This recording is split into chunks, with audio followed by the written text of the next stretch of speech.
Hi guys, Paul here from PABrewNews. Just got back from a little ride up to the mountains again. Picked up a couple things, new things. I picked up a 4-pack of Barrel Aged Blood of the Sun Imperial Stout from Three Floyds, coming in 11%ish, 11.4. That'll be a nice little reviewy thingy, and that is 2021 area. So within like a November 2021-ish. So within, that's pretty recent. I have a old case. I'm going to use this glass because I broke my glass this morning, and I went and get another glass because something fell on it. But because of this, I have 3 new variants. I have the Triple, the Brune, and the Blonde from St. Filion to enjoy. And these are what they were. These are all 2015, so they're old, which is fine by me because I like old beer. And I got another thing that is new, which is Firestone Walker Triple. So it's the limited edition trio pack, which is the Parabola Autumn 25th Anniversary Ale and Sticky Monkey. So there we go. Right there. I can't remember if I did the 25th Anniversary Ale or not. I did something that was released in 2021 from Firestone Walker, but I have no idea. I can't remember. So I got to figure it out, you know. But we're just going to pick this one. And it is 2021 Parabola Autumn Edition Vintage number 3 Imperial Stout aged in bourbon barrels. This will be a great little thing to calm me down. Where I've worked tonight. It's about 11:30, and I just need something to take the edge off. I have a little food cooking, and I need to take a big old nap before work, so this will be perfect. And, of course, this is their Imperial Stout, the Parabola. So there's a Sticky Monkey left over and an Anniversary Ale, so that's nice. And if I already reviewed this one, I can just drink it off camera whenever. Imperial Stout Bourbon Barrel Aged. So let's see if we can find... We're going to have to take this out of the sexy little box to actually find some stuff out about it. I just got the Creepazoid set. Got to do that too. I got the Creepazoid album playing in the background today. Didn't really want to pick out anything. It was already on the vinyl player, so might as well just do it. Box. Triangle. Oh, pyramid rather.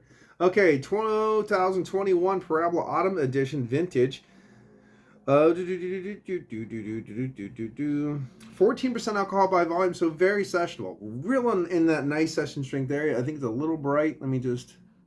There you go. Perfect. A little bright there. Put the ring light down. 14% alcohol by the volume. Little tiny thing. Little beautiful tiny thing. I really wish it was a big ass bottle. I like the Bombers more so than these 12 ounces, but that's just me. So let's get into it. Cheers. Crack the label. Got the bear on the label. The fighting bear. You little bastard. I could punch you in the face. So here we go. Little droplets of water all over the glass. Gave it a little dust cleaning before we did it. Let this thing... This is a nice glass too, because it's definitely going to have to breathe a little bit. Let this thing just breathe. Beautiful rocky top on this one. Nice creamy head all the way around. Khaki colored head. Up to the light, since it's very a big bowl, it doesn't really have that much light. But I do remember in more of a tulip style glass or a snifter style glass, there was a pinpoon of a ruby hue at the pinnacle of the glass, because I've had a Parabola a few different times. So, but in the Belgian style glass, there is no light coming through this little bitch. So let's get into it. Let's see if I can turn this thing upside down and put the, there we go, bottle on top. So that's good. Scoot my ass over here and get Aroma. Cheers.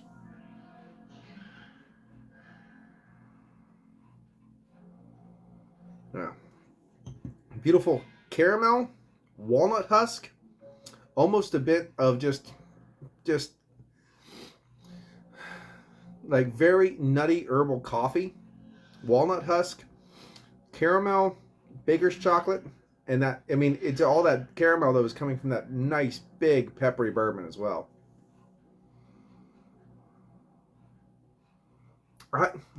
Walnut husk, yes, but I also get like a turtle pecan cluster. You know, those kind of thing coming out of it too, which is, my favorite.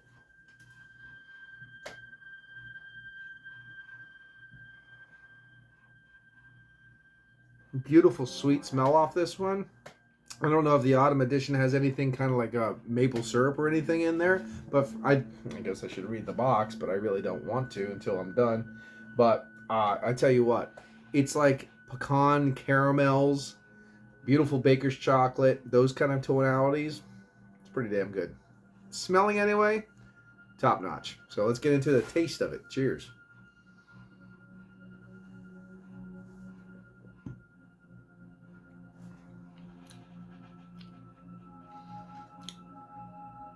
It's a bit thin. It's a bit thin.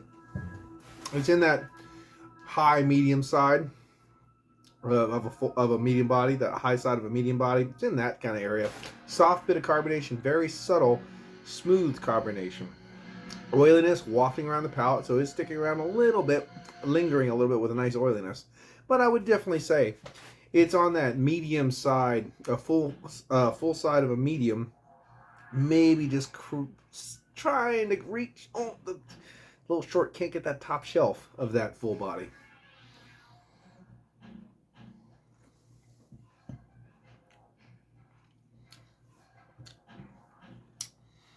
Just so I don't get too much shit, that one had a nice little pillowiness of that low full body in it. So it's not KBS. It's definitely amped up. It's not Bourbon County. It's not KBS. It's right between. Let's just say if in the barrel aged imperial stout category, there it is. Ding dang dong. And of course, Goose Island Bourbon County isn't even the thickest in barrel aged imperial stout. So I remember though, talking about different imperial stouts, I remember that when I finally had the 2000, what was it now, 13, 14 or something like that? When was it? It might have been 16, 17 in that area, because I had one when I took it to England. But I had the bourbon barrel aged version of 1050. And that had a lot of Parabola. Like for me, it was like drinking a Parabola. Great. The body was good. Especially because it wasn't as thick as the regular. It thinned down in the barrel a little bit. Definitely reminded me of what I'm drinking now, and that was just killer. And this is delicious, absolutely delicious. Walnut husk wafting through the palate, drying it out a little bit. Tannic notes, earthy pepperiness, wafting through the palate. Baker's chocolate, little dark chocolate, caramel for sure from that nice peppery bourbon. Good stuff. 14%, easy drinking. Easy drinking. And I haven't been really drinking beer, and there's no problem here with me sipping this on this 14%. Damn.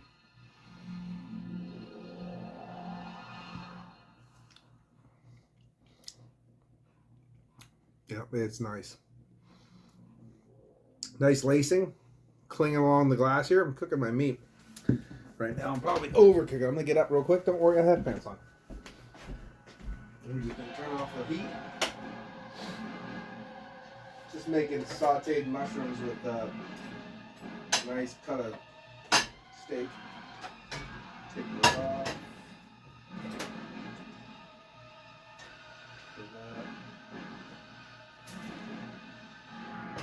Perfect. Okay. Sorry about that. I just wanted to not ruin my dinner, because that would suck. I haven't been eating as much either. I ate a little bit today because I went out and decided to just stop at a diner and have a breakfast, but usually I haven't been really eating or drinking that much lately, and I'm okay with that. I really have been pretty much okay with just not shoving my face full or anything. Like if I just eat some food and like a normal human being and take a little time, I'm pretty much satisfied. So that's pretty cool. Different. I hope my belly starts going down, because I would love to see the floor when I look down. That'll be a new thing. And then I'll realize I have to clean the floor, and then maybe I should just eat. Anyway, lovely little thing. Actually, now the ring around this beer is more close to just like a baker's chocolate. Oh, it's getting close. Moving from the cake to the baker's chocolate. The lacing is nice. Moving around. This is just a beautiful beer. I am drinking this beer too quick because it should be a little bit savored and lingered on. But doing the beer review, chit-chatting, pretty good. Because honestly, it's not too much left.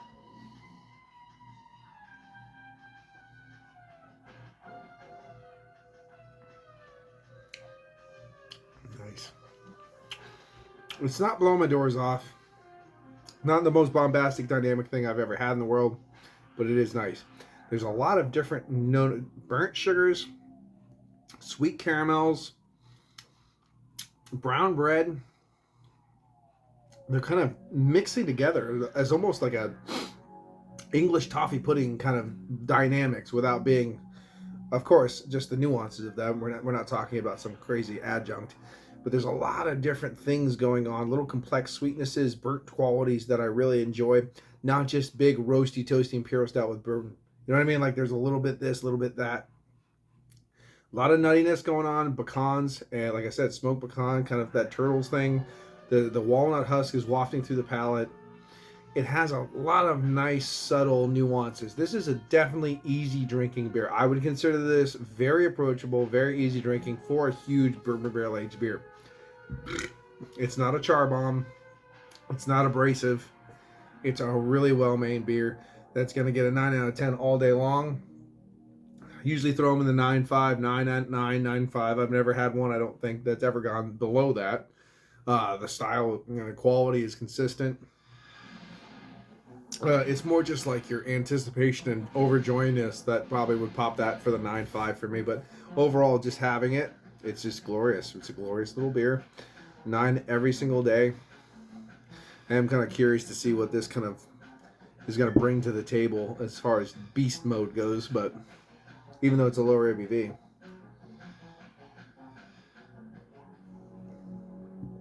It hides the 14% so well.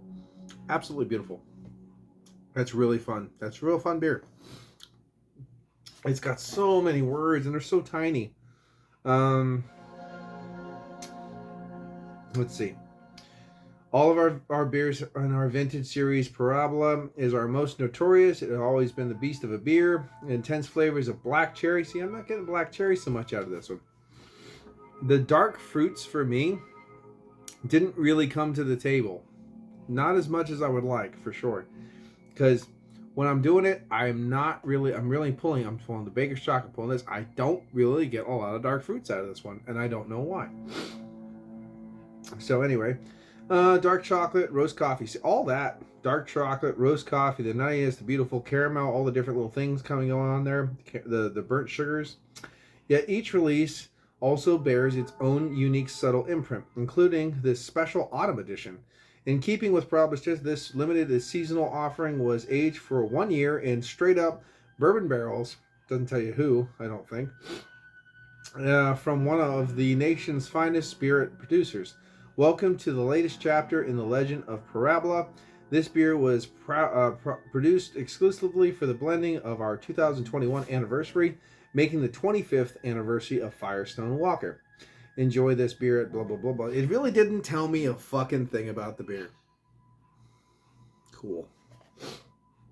Okay. Well, what sets this one apart from the other? It said something set it apart from the other ones, but didn't tell me. Okay, so that's always fun. Firestone Walker from Petaluma, California, I'm pretty sure anyway. So there you go. Parabola. Now I can't remember. I guess I should read this thing. Parabola Autumn Edition. Imperial Stout, aged in bourbon barrels. Okay. A California beer company. Beer before glory. Established in 1996. 25th anniversary. All that fun stuff, which is always good. And what the hell? Parabola, California. Thank you. And then British ale yeast, which is so crazy. Getting British ale yeast to the 14% mark. Usually, to get my beers that high, the homebrew stuff, I usually have to use American ale yeast because British ale yeast kind of falls flat after a certain bit and all flavors and all that hoopity doopity. But yeah, pretty cool stuff.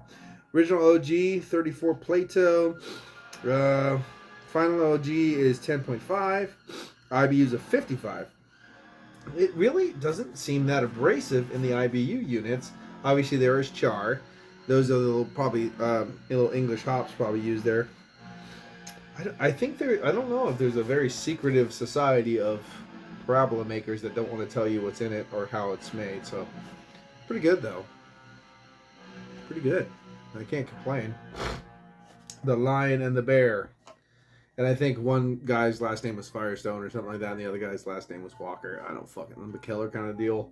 Don't say gypsy. Okay, those kind of things. I can say what I want. Motherfucker. Because I'm unprofessional, and nobody watches my channel anyway. And this was a pretty damn good beer. And I got 2 more left. So that's pretty cool. Ran me $26.99, and believe me, I did not pay $26.99, but I'm not going to talk about that because I stole it. I didn't steal it. Oh, shut the fuck up. But it was a great drive. It's a beautiful day in Pennsylvania. The beaches are open. See the Jaws thing. It's a beautiful day. The beaches are open. Come on. Like I said, I got 2 glass. I got an Orval glass, even though I don't like Orval. Sorry, Lee. That's it, Joe. Lee. I just don't like Orval. Got a free Orval glass, basically. I got that glass, 3 beers, 4-pack of this, and 3 of those. And I didn't really spend that much money. It was under $70, $75 or something like that, so I was happy. I'm a happy pappy. I'm a happy little dappy.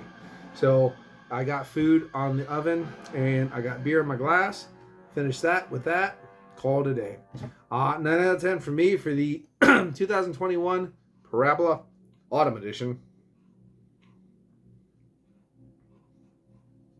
I don't know what that means, but it's nice. It's a nice beer, and you'll love it. So get it.